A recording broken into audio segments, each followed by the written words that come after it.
आदरणीय दिदीबहिनी तथा दाजुभाइहरू, भ्रष्टाचार विरुद्धको अन्तर्राष्ट्रिय दिवस डिसेम्बर 9 का अवसरमा सर्वप्रथम म सुशासनको प्रत्याभूतिसहित भ्रष्टाचार मुक्त समाज निर्माण गर्ने दिशामा आफ्नो स्थानबाट जागरुक भूमिका निर्वाह गर्न हामी सबैलाई यस दिवसले थप प्रेरणा मिलोस् भनी शुभकामना व्यक्त गर्न चाहन्छु।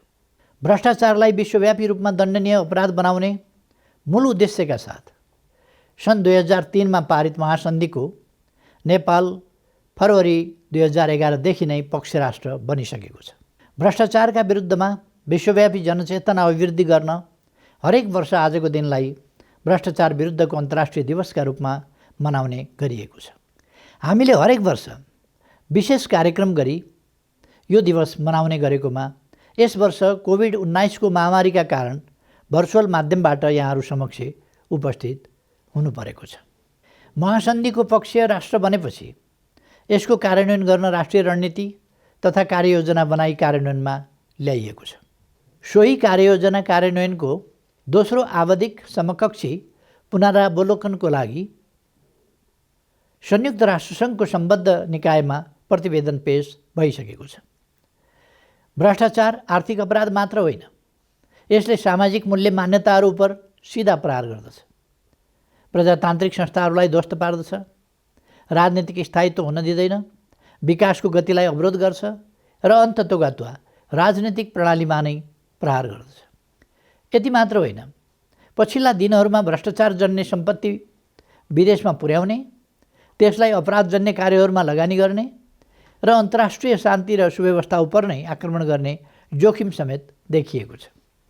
वर्तमान सरकार भ्रष्टाचारलाई कडाइका साथ प्रभावकारी रूपमा नियन्त्रण नगरेसम्म समृद्ध नेपाल सुखी नेपालीको राष्ट्रिय आकाङ्क्षा हासिल हुन सक्दैन भन्ने कुरामा स्पष्ट छ। त्यसैले नेपाल सरकार भ्रष्टाचार नियन्त्रणका लागि सबै किसिमका नीतिगत, कानुनी र संस्थागत प्रबन्ध गर्ने कुरामा प्रतिबद्ध र क्रियाशील रहिआएको छ। भ्रष्टाचार नियन्त्रण सम्बन्धी कानुनी र संस्थागत संरचना सुदृढ गर्न भ्रष्टाचार नियन्त्रण ऐन र अख्तियार दुरुपयोग अनुसन्धान आयोग ऐन संशोधन सम्बन्धी विधेयकहरू सङ्घीय संसदमा गत वर्ष नै पेश भई विचाराधीन रहेका छन्। भ्रष्टाचार नियन्त्रण ऐन सम्बन्धी विधेयकमा सार्वजनिक खरिदमा हुन सक्ने अनियमितता वा ढिलाइ सम्बन्धी कार्यलाई पनि भ्रष्टाचारको दायरामा ल्याउने, विदेशमा लगेर राखेको सम्पत्ति फिर्ता ल्याउने र सार्वजनिक सेवा प्रवाहमा रहेको सर्वसाधारणको पुँजी प्रयोग गर्ने निजी क्षेत्रलाई समेत समेट्ने प्रस्ताव गरिएको छ। यो विधेयक पारित भएपछि मात्र महासन्धिको कार्यान्वयनका लागि नेपालको कानुनी व्यवस्था पूर्ण हुनेछ। सेवा प्रवाहमा हुन सक्ने भ्रष्टाचारजन्य क्रियाकलाप नियन्त्रण गर्न सेवा प्रवाहलाई अनलाइन प्रणालीमा लगिएको छ। मालपोत, यातायात, राजस्व सङ्कलन, स्थानीय तहबाट हुने सिफारिस लगायतका कामलाई अनलाइन प्रणालीद्वारा सञ्चालन गर्न प्रारम्भ गरिएको छ। सरकारी खर्चमा मितव्ययिता सम्बन्धी मापदण्ड लागू गरिएको छ। भ्रष्टाचार नियन्त्रणका लागि पछिल्ला दिनहरूमा अख्तियार दुरुपयोग अनुसन्धान आयोगबाट प्रशंसनीय कामहरू भएका छन्।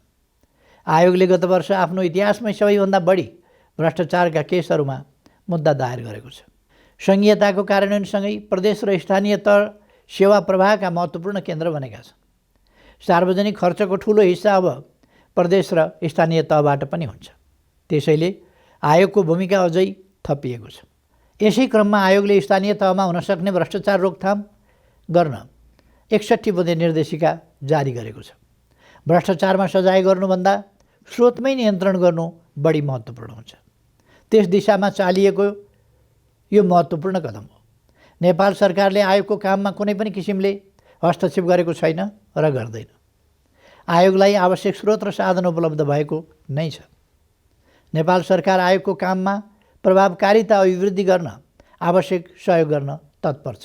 राजस्व अनुसन्धान विभागले पनि बितेका 3 वर्षमा 30 वर्षमा दायर गरिएका भन्दा बढी राजस्व छलीका मुद्दा दायर गरेको दृष्टान्त यहाँ उल्लेखनीय छ।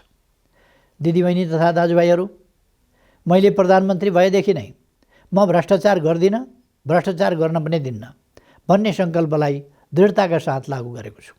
तर हामी सबैलाई थाहा भएकै कुरा हो कि भ्रष्टाचार एक बहुआयामिक विषय हो।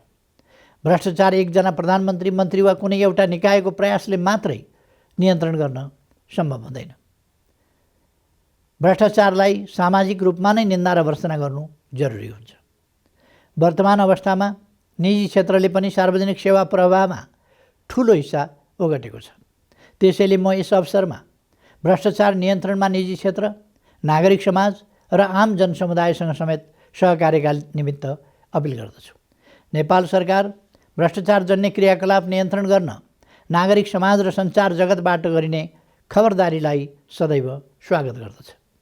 तर सबै कुरामा भ्रष्टाचार नै देख्ने नकारात्मक किसिमका टिप्पणीहरूले सार्वजनिक पदाधिकारीहरू काम गर्नबाट हतोत्साहित हुन्छन्।